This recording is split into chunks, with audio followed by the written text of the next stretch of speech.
The Miccosukee strongly maintain our unique way of life, ancient customs, and spirituality.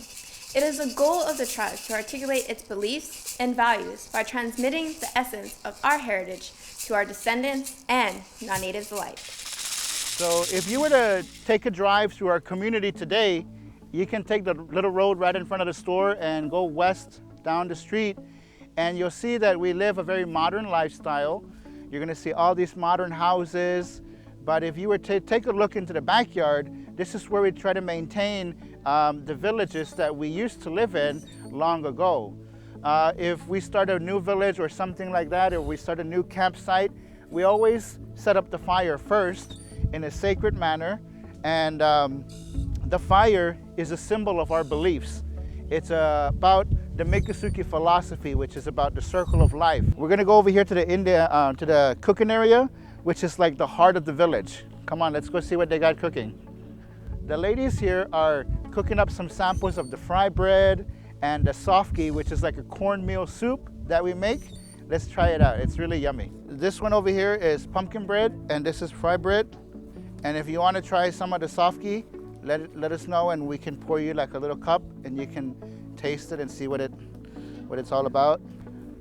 Today you're going to see a lot of different arts and crafts. The Miccosukee and the Seminole people are very well known for their patchwork, which is these geometric patterns that are sewn. They used to be sewn by hand, but now we have these beautiful sewing machines that we can use.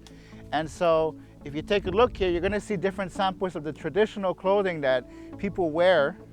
And then you might also see some more contemporary stuff. If you come back on Sunday, Monday, and Tuesday, we're going to have a really awesome Miccosukee fashion show that has some really futuristic, glamorous stuff in there as well. But here you see some of the capes, some vests for the babies, and a lot of this stuff is traditional kind of stuff. So the kind of occasions that we get to wear this are for the ceremonies or for special occasions. If it's like everyday wear, you might wear like a modern style skirt or a jacket or something comfortable like this. You can also check out some of the sweetgrass baskets on the table. The sweetgrass is collected in different parts of the Everglades, and then the base of it is made from peeling the bark of the palmetto tree, the fiber. It's like a nice material that you can use to build the base of it, as well as other arts and crafts like the dolls that we make. This is an example of the canoes that our families used to travel in. You can find samples of these really humongous cypress trees that are protected in certain areas, like near the Corkscrew Swamp Sanctuary, and that's over towards Naples and Fort Myers. And it's a really fabulous protected area with a 1 mile long boardwalk with these humongous cypress trees. So you can kind of get to see how places of the Everglades and South Florida used to look, and then how it looks today. But this is how people used to get around, how we used to travel and visit each other, to go to ceremonies. And then later on, as Miami started to come up and the cities on the West Coast like Fort Myers and Naples came in, we would go to trading posts. We recognize 7 or 8 different clans in our community. These clans, these big families, are named after animals like the bird clan. I'm from the otter clan. You also have the wind. You have toad. You have panther.